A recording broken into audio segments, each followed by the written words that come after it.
Marcelo Campos é alguém que eu conheço há 15 anos, uma pessoa extraordinária, não só pelos seus feitos, mas também pela sua humanidade, honestidade e humildade.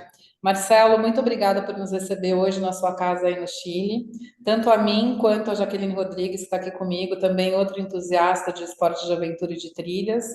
E, Marcelo, conta um pouquinho mais sobre as suas qualificações técnicas, porque pessoalmente a gente já se conhece há algum tempo, mas o pessoal ainda não te conhece e você tem muita coisa boa para contar. Bom, obrigado aí, Sheila, pelas palavras aí, desses vários anos de amizade. Oi para Jaque também, para todo mundo. Bem, eu moro no Chile já tem uns 13 anos. Trabalho como guia de montanha, trabalho para o Programa Antártico Brasileiro. Me formei como guia de montanha pela Associação Chilena e pela WIMLA, que é uma das duas entidades mundiais que certificam os guias de montanha, né? A gente tem a WIMLA e o IAGM. Também sou socorrista de ambientes remotos e atleta de remo, que aí tem uma carreira em paralelo, mas que fisicamente me ajuda muito, né, na parte do treinamento que eu já tenho feito pelo remo. É isso, né? Trabalho aí, não trabalho todos os dias também, tenho meu tempo livre, tenho uma granja aqui, então moro na Patagônia Norte, e tem um monte de animal, cachorro, gato, galinha, pato, ovelha. Mora entre dois vulcões ativos, né? Você falou. Moro entre o Calbuco, que entrou em erupção em 2015, então tem 10 anos, que afetou assim completamente aqui a região, minha casa, e entre o vulcão Osorno, mas tem vários outros. Aqui ao lado tem o Ponte Agudo, Casablanca, Puyehue, Iates, tudo em um raio de menos de 100 quilômetros, né? Então é totalmente assim vulcânica a relação aqui. Você morava aqui em São Paulo quando eu te conheci, né? O que que te fez mudar e ir para esse ambiente tão remoto? Ô, Sheila, primeiro é querer estar mais próximo da natureza, né? Eu já não estava muito satisfeito aí, o Remo em São Paulo também tem os problemas políticos que eu não estava muito feliz e decidi, né, já praticava montanhismo nessa época. Eu não era guia de montanha, mas já estava praticando bem ativamente montanhismo.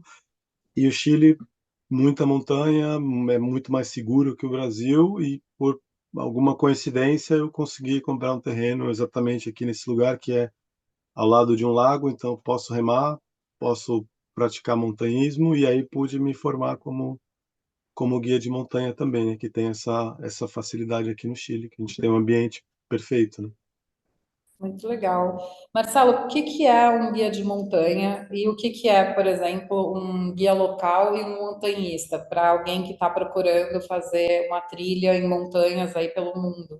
Qual que é a diferença desse tipo de guias, né? Então, o que que é cada uma dessas palavras? Guia de montanha, guia local, montanhista.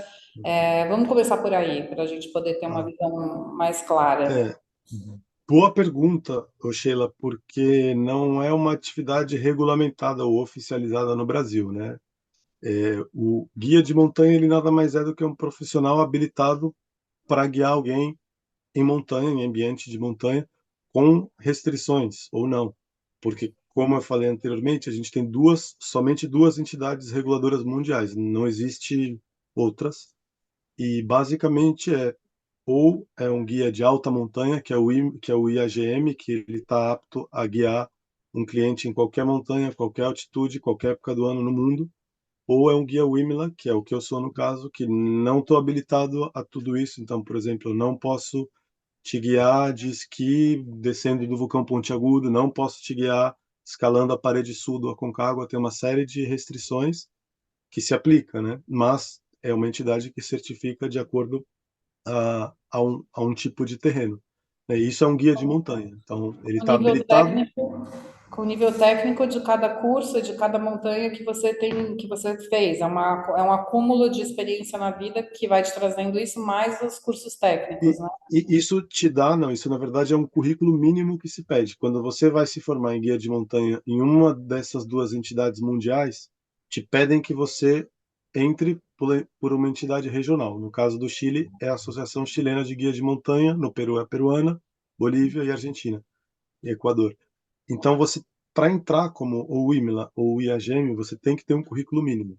né, que é bem exigente de uma série de atividades. Uma vez que você entrou, você se forma. Então aí você vai estudar um monte de coisa, aí não lembro quantas horas mais, mas, né, você estuda, estuda e depois você se forma.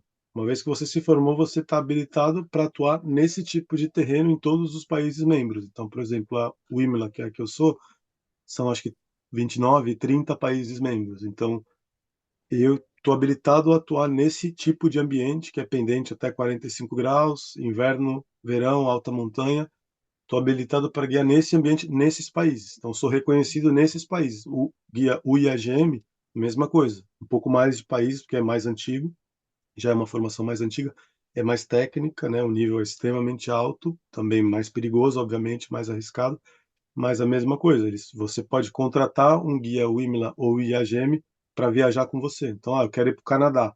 Você pode, por exemplo, me contratar, eu vou estar habilitado para te guiar dentro da área que eu sou especialista no Canadá, na Espanha, no Chile, e o Brasil ainda não é membro de nenhuma das duas entidades. Por isso essa pergunta está bastante boa, né? Porque não se conhece. Então, esse é o guia de montanha. O montanhista, ele é um atleta de montanha.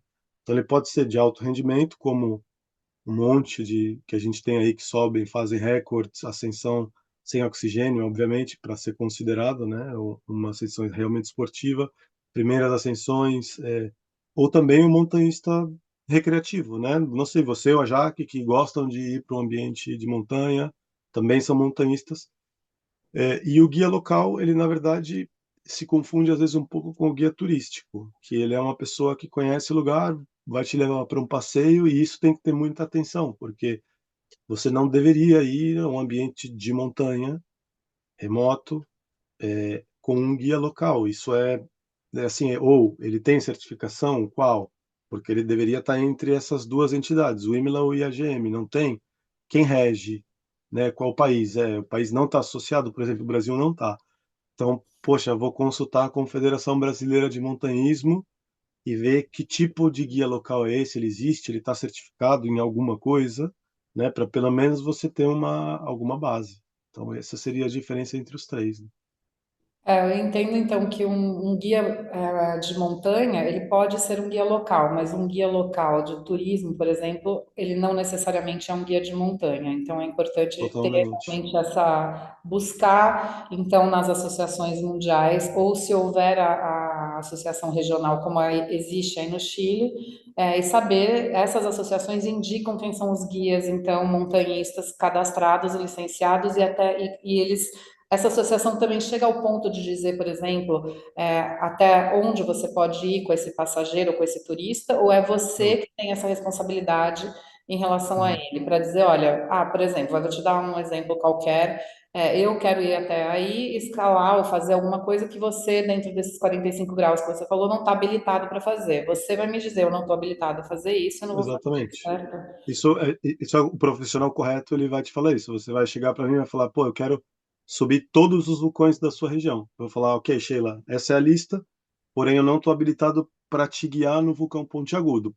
Posso contratar um guia, o IAGM, para nos acompanhar, e ele vai ser o guia, você é o assistente dele. Então, esse é o correto. E você pode entrar em contato com a associação local, no caso aqui é a chilena, e falar, olha, eu quero fazer essa atividade, vocês têm algum guia para me recomendar? E vão te recomendar, né? Falo só português, vocês têm algum? Falar, pô, esse cara que está cadastrado, ele pode ser. Isso é um caminho correto, assim, para se fazer, né? Você também pode usar, não sei, rede social, eu não uso, mas você pode usar, porém sabendo que caso ele tenha uma certificação, idealmente é que você cheque, né? Se realmente tem essa Sim. certificação e cheque não com a entidade mundial, porque ela vai te direcionar a local. Então é o país onde esse guia está registrado e atuando. E é importante esse bate-papo nosso, porque tanto o consumidor final que busca algo que tenha esse acompanhamento, que precisa fazer algo que seja mais recreativo, mesmo que seja num ambiente mais extremo, né? Como um agente de viagem, um operador de turismo, ou mesmo um receptivo aí no Chile, o ideal realmente é que o caminho correto seja feito e que se busque o guia certificado para que qualquer tipo de guia em ambiente mais extremo, como esses, né? A gente É não o está mais falando só seguro. de vulcões ou montanhas, está falando de trilhas mais técnicas também, longa distância, qualquer coisa que envolva qualquer tipo de risco, porque, né, e falando sobre risco, lembrando, né, gente, que risco é uma coisa que acontece na hora que a gente sai de casa, né? E Claro. aí a gente Até vai mesmo em casa. até mesmo em casa, Sim. exatamente. Então a gente vai falar um pouquinho sobre isso também. Mas antes, já pensando como um turista, você já falou um pouquinho, né? Como esse turista busca o destino para um esporte de aventura, né? Seja ele uma trilha, você vai falar mais sobre trilhas guiadas aí andando, né? O que a gente pode chamar de trekking, né? Mas pode ser uma trilha de bike, etc. Você já falou um pouco sobre o guia de montanha, o guia mais qualificado, e falando sobre destinos especificamente. Você falou que tem aproximadamente 28 destinos que são parte da Associação Mundial, né? Esses destinos Uhum. seriam os destinos mais seguros, então, ou pelo menos com mais tradição em esportes de trilha e esportes de montanha, né? Falando assim, em termos da UIMLA, que é uma dessas entidades, são lá os quase 30 países, são países que você pode se formar, porém eu posso me formar e morar no Brasil, por exemplo, me Sim. formo, né, a única coisa que quer dizer aí, essas entidades regionais, no caso dos países, é que eles são membros, eles podem te dar o curso. Não Ah, tá. necessariamente eu preciso morar nesse país, eu posso morar no Chipre, que não é filiado, porém eu sou um guia registrado. O principal, na verdade, assim, para você escolher o seu destino, poxa, onde eu quero ir? Eu quero fazer uma caminhada em Cerro Castilho, que é um parque nacional aqui na Patagônia chilena. Poxa, eu tenho condição de ir sozinho? Sim ou não? Não. Pô, vou contratar um guia local, certificado, não, um guia de montanha. Então, pô, vou procurar se é um guia de montanha local que é da região legal. Se não, o cara ele tá habilitado, entendeu? Desde que seja o ambiente dele. Então, se você vai fazer um trek em Cerro Castilho, mesmo que um guia, por exemplo, mesmo que eu não conheça, não tem nenhum impedimento, porque, né, a minha formação ela permite que eu vá com segurança lá. Tanto a navegação, orientação, segurança. Mas o que eu estou querendo dizer assim, é em relação aos países que estão mais preparados também, até para a cultura de montanha, né? Aham, Principalmente assim, em relação à cultura de montanha em si, a gente tem uma série de questões uma série de coisas que fazem parte da cultura de montanha, né? E uma sim, delas é o país realmente ter um pouco mais de tradição nisso, né? sem Até dúvida. para ter um resgate mais rápido, ou para ter até protocolos, né, que tenham que ser seguidos e tudo mais. Então, o que eu quero dizer assim, existem países que estão mais preparados para isso do que outros países, certo? Muitíssimo mais. Assim, os Alpes é o berço do montanhismo e da atividade profissional, no caso de guia de montanha. Então, Os se Alpes você europeus, lá na total, Europa. é europeu, se você for região ali França, Itália, Suíça, própria Alemanha, própria Espanha, estão no nível, assim, a França nem se fala, é o berço totalmente, né? Então lá o próprio resgate, é tudo um nível muito alto lá. Lá, assim, ou o guia é o IAGM ou é o IMLA, ponto final. Não existe o guia local lá, ou ele é o IMLA ou ele é o IAGM, não existe outra. É, os próprios Estados Unidos, Canadá também tem o seu standard muito alto. Então, assim, a Sudamérica, o Chile foi o que demorou mais. Na verdade, se eu não me engano, eu me formei o ano passado, eu sou acho que a terceira geração, que é super recente. A Argentina já está há mais de 20 anos. A Bolívia e o Peru também estão há muito tempo. Quando chegaram os franceses para escalar, que são montanhas mais técnicas, eles fizeram toda a logística ali para instituir essas escolas de formação de guias de montanha. Então, obviamente, se você vai nos Alpes, nesses países que já têm muita tradição, o nível de tudo vai ser mais alto, o resgate é mais eficiente. Aqui nos Andes, é tudo mais remoto, é longe, não tem sinal, a maioria das montanhas. O resgate é complicadíssimo. A gente teve o caso do Vandeira, que é um colega que trabalhava comigo na Antártica, que faleceu no Peru, também estava se formando como guia de montanha e foi super complicado só conseguirem um helicóptero. Isso nos Alpes é assim, inconcebível. Você não tem um helicóptero, você tem que pedir para a embaixada, para o Ministério da Defesa. Isso é uma loucura. Nos Alpes não existe, né? Uhum. Então tem que ter isso em conta também na hora de contratar ou não um guia de montanha, sabendo que você vai estar nos Andes. é um ambiente super inóspito, muito mais que os Alpes. Então você tem que realmente estar preparado ou estar acompanhado de um guia de montanha certificado. É, e quando a gente fala de preparo, a gente está falando de uma série de coisas, né? Desde o preparo É, físico, o preparo emocional, que às vezes você, inclusive, vai lidar com situações que. Isso falando como uma pessoa que pratica o esporte também, né? E já tendo passado por alguns perrengues em corrida de aventura também, a atitude que a gente tem quando a gente tem um ambiente inóspito e uma situação de risco é super importante é, para ajudar em um resgate ou até para a gente tomar decisões. E também em relação a equipamentos, né? Então tem o lado de quem vai e tem o lado de quem leva também, né? sem Eu queria dúvida. que você falasse um pouquinho sobre isso. Primeiro, a gente já está falando sobre uma série de coisas aqui, né, em relação a o que é um guia que é certificado para esses ambientes, né, e que países em que a gente pode ter uma infraestrutura melhor para isso.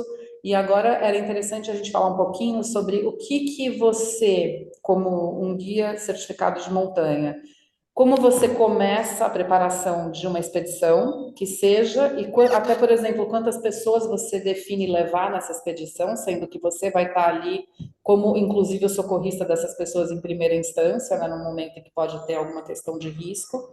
E depois a gente fala um pouquinho sobre o lado do turista, né, ou o lado do atleta amador, que seria um lado até que a gente pode dar um pouquinho também de insights, né, em relação a isso. Mas se você puder elaborar um pouquinho sobre isso, seria É legal. assim, Sheila, a preparação, primeiro de tudo, pro guia de montanha, ou pro turista, ou pro montanhista, o principal, assim, estudar. Onde vou, como vou, com quem vou, quando vou. Então, assim, isso é fundamental, né? Você, no nosso caso do guia de montanha, a gente tem mais recursos, então, carta topográfica, curva de nível, identificar perigos, risco, clima, previsão do tempo, informação com guias de montanha locais, porque às vezes eu vou para Serra Castilho, por exemplo, que eu não conheço, tenho tudo estudado, porém eu vou checar também com um colega guia de lá, falar, poxa, tem essa informação, contato logístico, né, para não ter falha, então a logística é super importante, quem leva, quem traz, vai estar lá a van na hora certa, pode estar chovendo, pode estar frio, então você tem que ter, né, toda a logística coordenada. Então, primeiro passo, estudar.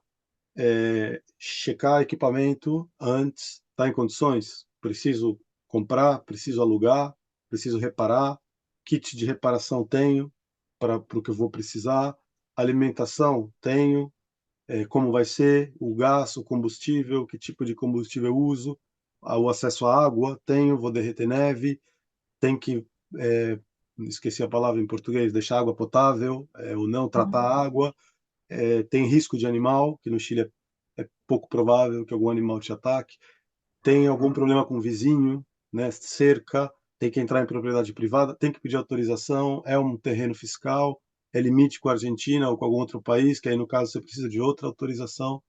É, tenho físico ideal, eu guia, tenho físico para isso, tenho conhecimento técnico para isso, preciso de ajuda. Esse terreno me permite, aí responde um pouco a tua outra pergunta da quantidade. Esse terreno, quantidade de clientes, né? Esse terreno permite eu ir com X ou Y pessoas, preciso contratar um ajudante, preciso contratar um guia mais experiente que eu, porque vai ter uma passada técnica e é extremamente técnica e de repente eu não estou confortável com isso. Então, e isso é estudando que você vai entender. Então, a expedição, ela já começa bastante antes, escrevendo. A gente tem ficha aqui que chama folha de rota, ou hoja de ruta em espanhol, que ali estão todos os detalhes, coordenada a ponto de. A gente usa bússola, carta, também o GPS, também orientação visual. Mas isso antes, para você entender todo o contexto que você está indo e, e ver, depois checar com a realidade, né? Mas basicamente todo esse check ele tem que ser feito antes, né? E comunicado também ao cliente ou aos clientes. Qual é a condição? O que a gente tem de prévio? A gente tem isso e que eu espero de você, cliente. Isso, isso e isso. E no caso do montanhista, é praticamente a mesma coisa, né? Estudar, ver suas habilidades, ver se é possível, se você vai precisar de ajuda de um companheiro mais experiente que você, se você vai sozinho, se você tem comunicação, como posso gerenciar isso, Se você é um turista, mesma coisa, né? Eu vou estudar um pouco, vi que não tenho conhecimento, pô, vou contratar um guia certificado. Mas é assim, eu resumiria como estudar aonde você está indo, não só vou. Obviamente, a gente entende que assim, o cara está indo viajar para passear, para passar bem. Nesse caso, que acontece muito aqui no Chile com europeus e pessoas dos Estados Unidos que vêm muito para cá, que é, eu não quero fazer nada, eu só quero ir. O cara ele vem, entra em contato com o guia de montanha e está resolvido. Ele nada, aí o guia de montanha só passa as informações para ele, olha, é assim, assim, assim. Mas ele não quer estudar, ele não quer, ele está pagando um guia para isso. E também é totalmente super possível, né, para pessoas que assim, não quero nada, eu pago o cara para isso, para ele gerenciar meu risco, para ele gerenciar minha logística e é a nossa atividade, né? Então isso é perfeitamente comum também. Do lado de cá, né, que eu falo assim, eu comecei a correr com 25 anos de idade, correr mesmo, né? Fazer corridas curtas ou corridas de 10, 15 quilômetros. Então, comecei um pouco tarde. Sempre andei muito bem de bicicleta, sempre nadei, né? E corrida de aventura envolve 5 esportes. Um Aham, deles é orientação, né? é, E muita gente não faz, mas a gente percebeu que era extremamente necessário fazer, né? A gente, eu digo assim, um grupo de pessoas que faz corrida de aventura já há um tempo. Eu cheguei a ser vice-presidente da Associação Brasileira de Corrida de Aventura, logo no início dela, e depois eu saí, porque o meu objetivo era realmente tentar regulamentar as condições de segurança aqui do Brasil para fazer corridas ou até mesmo outros esportes em ambientes extremos.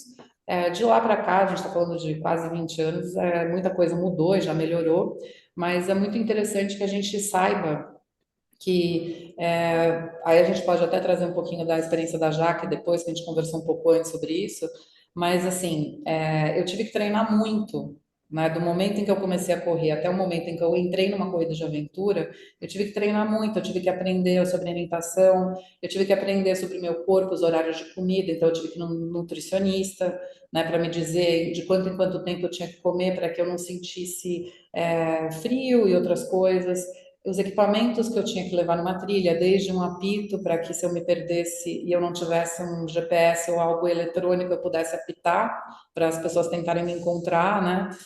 O cobertor térmico, enfim, com certeza você tem até outras coisas muito maiores e mais precisas em relação a equipamentos que é necessário levar, o tênis correto, a roupa impermeável. Então, a gente vai aprendendo, né? Com o tempo todas as coisas necessárias, mas a primeira coisa que eu acho imprescindível dizer para qualquer pessoa é que, primeiro, que é uma delícia fazer esportes de aventura em ambientes outdoor, mas é imprescindível que você tenha primeiro a humildade de ouvir o próximo, e o próximo é, uma pessoa mais experiente que você, e que você veja que essa pessoa efetivamente se testa nesses ambientes, né? Porque não é um próximo que está ali do teu lado e que tem praticamente o mesmo nível que você, é alguém que realmente já está num nível maior ali para te mostrar tecnicamente, e normalmente pessoas como você, e que estão nesse meio do esporte da corrida e de outras coisas outdoor, eu acho que a comunidade de montanha se ajuda bastante. Quem mais entende são as pessoas que mais se ajudam, na minha opinião, né? Não sei se eu posso estar errada, ou se eu tive muita sorte, né, de encontrar pessoas que tinham essa preocupação realmente de trazer o conhecimento técnico mínimo para te colocar numa trilha, né? aham, E o que você aprende é sensacional, assim. Então, eu acho, do lado de cá, falando de experiência minha sobre isso, e aí eu quero saber também um pouco sobre o que você pensa do que eu tenho que te entregar, por exemplo, ou qualquer pessoa que seja um turista ou um atleta amador tem que te entregar de informações, né? E aí a gente podia também ouvir um pouco da história da Jaque aqui, que fez uma trilha, Fiz uma a das primeira, a primeiras. primeira trilha que eu fiz, eu fui totalmente péssima, não estudei. Tudo isso que você falou, não, não, não estudou, tá vendo? É, não estudei. primeira, primeiro item. Eu fui só no convite de uma colega minha e também falou, não, é uma trilha relativamente fácil, conhecida aqui em São Paulo, mas a gente foi num grupo onde eu conhecia poucas pessoas, de madrugada.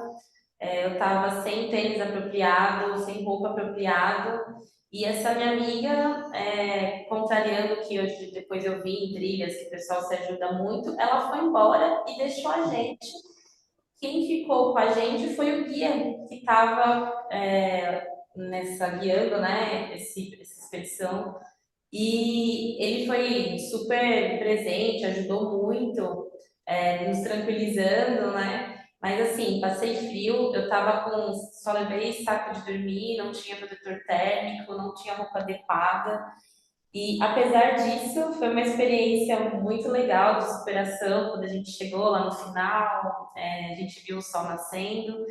E a partir daí eu fui fazendo outras trilhas, fui em outros lugares, né? Estive em Itatiaia, na África do Sul, na Lions Head, Table Mountain, mas agora eu sempre me preparo, eu sempre tenho tênis para trilha, sempre levo o meu protetor térmico e principalmente estudo, porque é isso, eu tenho que saber o que está adequado para a minha condição e aprendendo também com quem está disposto a ensinar. E do Isso teu aí. lado, Marcelo, o que que você pode dizer para a gente da... Porque eu acho que algum dia você também já foi turista, né? Não, ainda sou, várias vezes. Quando eu viajo não a trabalho, eu sou turista também.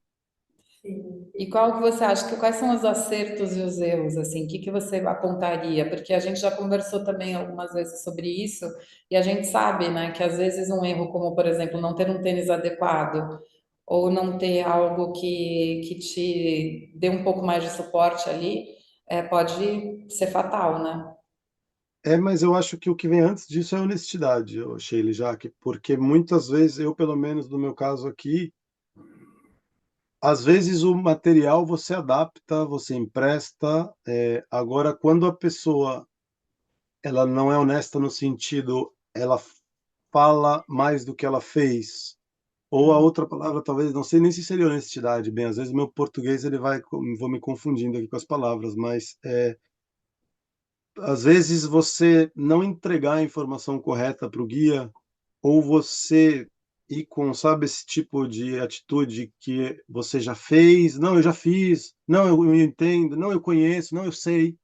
Isso é muito complicado, porque a Jaque teve uma segunda chance. Não é sempre que um ambiente de montanha te permite uma segunda chance. E quando não permite uma segunda chance, geralmente é fatal, né? Ou é gravíssimo, ou é fatal. Então, essa postura, que eu acho pior que um equipamento falho, é de você não entregar essa informação ou de você assumir que você já sabe tudo e confrontar, às vezes, ou dificultar a sua relação com o guia. Não é que acontece muito, mas tem pessoas que, e especialmente são pessoas que já têm alguma experiência nesse ambiente, elas entendem que conhecem, né? Isso acontece às vezes comigo na Antártica, que é assim, e aconteceu na primeira vez que eu fui para a Antártica, eu já tinha muita experiência, mas eu nunca tinha ido para a Antártica, só que eu já tinha muita experiência em ambiente invernal. E uma pessoa, no caso, ela que já tinha ido para a Antártica algumas vezes, mas ela era cientista, então ela não era nem guia de montanha, nem montanhista. Ali houve uma certa dificuldade da minha parte em ela entender os riscos e que eu estava ali para gerenciar esses riscos e que apesar de eu nunca ter ido para a Antártica, aquele ambiente para mim era totalmente familiar, porque era um ambiente super nevado, super dentro da minha especialidade, e isso não gerou um acidente, mas sim gerou riscos, e depois a gente conversou, ela entendeu. Isso já passou também com outras situações aqui no Chile e passa, é uma coisa comum, relativamente comum, que eu vejo com bastante atenção, e eu claramente identifico isso de primeira. Se eu vou sair com você, eu já consigo identificar isso de primeira, e aí o meu papel é, obviamente, ir gerenciando para isso não escalar de uma forma amigável. Também não vou criar uma situação desagradável até para mim, nem para o meu cliente, né? E referente ao equipamento, obviamente, também ser honesto, né? Tenho, não tenho, pô, isso aqui não tá bom, meu equipamento não tá bom, né? O turista ele assumir. Quando você é honesto, tudo fica mais fácil, porque também a ajuda é mais fácil. Você ajuda também Trabalhar na com arrogância. disposição. Hã? Não dá para trabalhar na arrogância, né? Exatamente, Então, exatamente. quais seriam as melhores formas de colaboração para minimizar os riscos, assim, de uma forma geral? A gente já falou bastante coisa aqui, né? Obviamente, eu acho que, acho que a primeira coisa, talvez, assim, do que eu estou vendo, do ponto de vista onde eu estou, a primeira coisa para minimizar o risco é realmente escolher o risco que você quer correr, né? Quero ir para um lugar onde não tem uma tradição de montanha, quero me arriscar num lugar que talvez não tenha tanta possibilidade de um resgate caso aconteça um acidente, quero ir sem um guia, quero me aventurar sozinho, quero procurar Exatamente. até, né? Então, assim, acho que já, ali até o gerenciamento de risco dessa questão, a gente já tem uma bela de uma lista aí para ser feita, né? Agora, como a Totalmente. gente pode colaborar melhor, assim, para essa comunidade de montanha, porque todo mundo sabe, é, quem já testou um pouquinho do que é você estar num ambiente natural e até você testar seu corpo, seus limites, o tempo que você fica e tudo mais, todo mundo sabe que é um prazer muito grande, apesar de ser um perrengue, é um prazer Sim, muito grande. Você se sente, talvez, com o que a coisa mais inusitada da humanidade, realmente, que é a palavra liberdade, que é usada de formas diversas, mas a liberdade real é quando você consegue perceber os seus limites é e isso aí. ultrapassar alguns e também respeitar outros dentro de um ambiente extremamente maravilhoso como é a natureza, né? Que é totalmente fora dos ambientes urbanos que a grande maioria de nós foi criada, né? É, E que a gente não sabe o que é a gente se virar na natureza. Então, quanto mais a gente começa a aprender, mais legal é para fazer. Mas, assim, como a gente pode colaborar como uma comunidade mundial para esse tipo de prática, né? Assim como as comunidades mundiais de cientistas às vezes colaboram, vocês têm alguma prática? A gente aqui, por exemplo, como a gente está tentando fazer isso, né? Como praticante, né, ainda vou retornar a praticar provas de corrida de aventura, mas hoje eu ainda começo a treinar, voltar a treinar de novo. A Jaque aqui, como uma pessoa que gosta desses ambientes, também não vai deixar de fazer, né? E você, como uma pessoa mais experiente, o que que a gente pode colaborar, você acha, como uma olha, comunidade mundial nisso? poxa, Sheila, assim, colaboração você tem de várias formas. Às vezes só entregar a informação já é, né, desde climática, porque às vezes eu vou consultar, por exemplo, falando entre guias de montanha ou entre um guia e um amigo, por exemplo, você pode estar no Canadá e eu vou ter uma expedição no Canadá. Pô, Sheila, vou com um cliente para tal montanha, você tem alguma informação disso, de logística? Isso acontece muito, né? Porque às vezes eu não tenho um contato de logística em algum país realmente confiável, você trabalha, vamos supor, com, não sei, transporte de alguma coisa.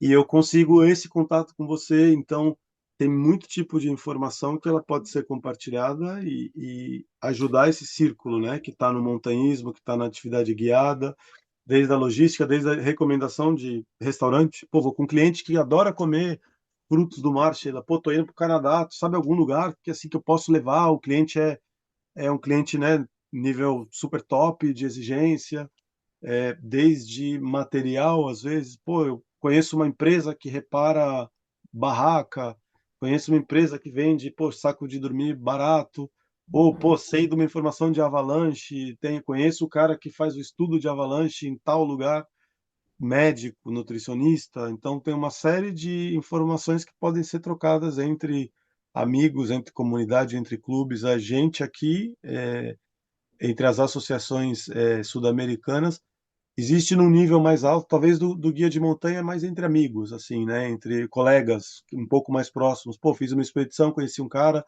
a gente tem um contato, troca algum dado de logística, e entre as organizações regionais, eles também têm, né, a sua cooperação. Isso é importante, intercâmbio de ideias, prática, reciclagem.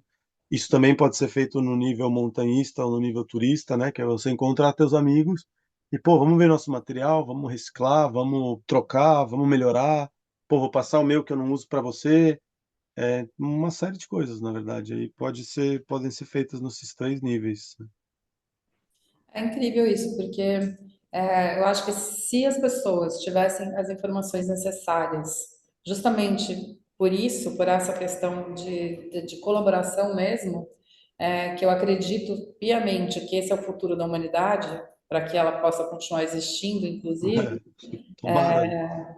Eu realmente acho que a gente poderia evitar riscos, né? E é só a gente não ter medo, né? Porque eu acho que a gente não tem que ter medo de compartilhar informações.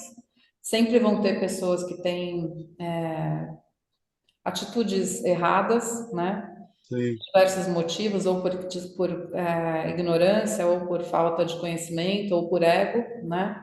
Ou por erro, né? Às vezes você simplesmente erra. Ou por erro, exatamente. Mas quanto mais a gente se humanizar, né? Estarmos numa comunidade de pessoas que tem essa humildade realmente da troca, eu acho que mais a gente consegue minimizar problemas e aumentar prazeres, né?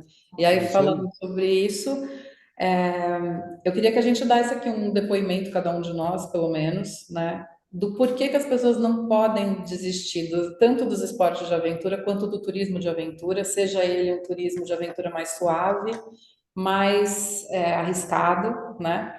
Ou até mais, como que eu diria assim, não vou nem falar sobre o risco em si, mas uma coisa mais extrema mesmo, né? Porque Ousada. ousada, exatamente. Então, por que que a gente não deve desistir, no seu ponto de vista, Marcelo?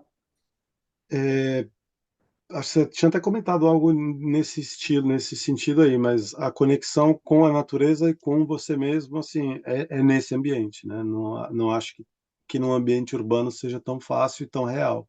Então, você no ambiente de montanhas tem uma conexão com você e com o seu colega, amigo, com quem esteja ao seu lado, é muito intenso, né? Isso é muito verdadeiro e é muito intenso. Então, para mim, isso assim é um motivo suficiente, né? Pode ser, a gente for pensar aqui, talvez vai ter uma lista a mais, mas eu colocaria esse como o top, né? A conexão com o ambiente e com você mesmo. Com certeza, eu acho que o ambiente de comunidade, quando você faz esse tipo de passeio juntos, assim, com seus amigos, ou então com pessoas que nem são tão próximas, é muito bacana e traz também o autoconhecimento para você refletir, para você dar aquela desacelerada, que hoje a gente vive num mundo tão de urgências, né? E é muito fácil você desconectar de si mesmo. Então, eu acho que esse tipo por mais que seja coisa simples, uma caminhada ao ar livre, uma trilha não tão complexa, a conexão, o autoconhecimento é fundamental, assim, para você poder estar bem com você mesmo. Para É mim, isso aí. eu acho que tem muitas camadas aí de conhecimento, né? E para mim, assim, a corrida de aventura e o triatlon foi um aprendizado de gerenciamento dos meus limites pessoais, inclusive do meu ímpeto por competição, né? Porque eu sou uma pessoa competitiva e às vezes eu não tenho a condição de competir, então eu tenho, eu tive que aprender a competir comigo mesma. Essa é a competição, pô, é com a gente Exatamente. mesmo. Então, assim, eu sou Ganhou da uma gente, pessoa já tá que valendo, pô. Ganhou de você mesmo, foi campeão. É isso aí. exato. Porque é engraçado, né? Eu sou aquela pessoa que as pessoas, assim, na bike, eu passo todo mundo, daí eu vou na corrida, as pessoas começam a me passar. No triatlon era assim. E eu tive que fazer muitos triatlons até eu conseguir não me conectar com a minha loucura de competição e querer correr para conseguir passar a pessoa que tinha acabado de me passar e que eu tinha passado na bike. Então, assim, é uma coisa de gerenciamento do corpo, das expectativas, das competições, e fora o fato de que na corrida de aventura, por exemplo, eu aprendi muito sobre planejamento. Porque se eu Isso aí. esquecesse a comida, ou se eu não pensasse bem na água até o próximo ponto de controle, onde a gente encontrava a corrida de aventura, para quem não sabe, é um ambiente em que você tem pontos de controle e você encontra as pessoas estão fazendo a logística para você, mas naquele meio que você está, você tem que conseguir de um ponto ao outro. Então, se você esquece a água, se você esquece a comida, se você esquece algum equipamento que você precise para consertar a tua bike, por exemplo, ou se você vai fazer o vertical e esqueceu a corda, isso é um problema seu, você não vai conseguir terminar É a isso prova, aí. né? É isso Então, aí. eu aprendi muito. Então, tem a questão do aprendizado, da logística, do trabalho em equipe, né? Para você trabalhar em equipe, você precisa primeiro querer ajudar o outro, se ajudar e entender em que momento você não pode mais ajudar o outro para você poder sobreviver e poder continuar, e aí então ajudar o outro. Então, acho assim, o nível de aprendizado que você tem com os esportes e com o ambiente outdoor é extraordinário, acho que é impossível da gente falar tudo, e com certeza para cada pessoa vai ser uma coisa a mais ou junto com essas que a gente está falando. Então, convido todo mundo que vai assistir esse vídeo, essa entrevista que a gente está fazendo com você, a te perguntar o que for necessário, né? Porque eu te agradeço muito por essa disponibilidade também de poder responder para as pessoas outras perguntas que a gente não tenha feito aqui, né? E também de trazer suas experiências, porque é isso, a gente está abrindo isso aqui para ser uma comunidade, para a gente trazer mais informações para todo mundo. Então, queria agradecer, né? É uma pena que a gente tenha que acabar de falar agora, mas a gente tem muito mais para falar sobre isso e vamos ver, né? Se a gente traz outras temáticas aí com as novas experiências que vêm por aí. Aí, eu agradeço também, Sheila, já que aí a oportunidade de trocar ideias. Juninho também agradece, que ele está aqui, não dá para ver, mas ele está Ah, o tempo Juninho tá inteiro aqui. aí. Oi, Juninho. Que Juninho está aqui fofinho. o tempo inteiro, dando salve. Então, agradecemos aí, e à disposição quando precisar, quem precisar, para trocar informação, ideias, é só entrar em contato. Marcelo, nós vamos deixar o seu e-mail, tá, para o pessoal. Tá E joia. muito obrigada mesmo. Obrigado a Vamos você, falar mais Sheila, vezes. Jaque. E é Obrigada, isso aí. Até mais. prazer. Tchau. Até.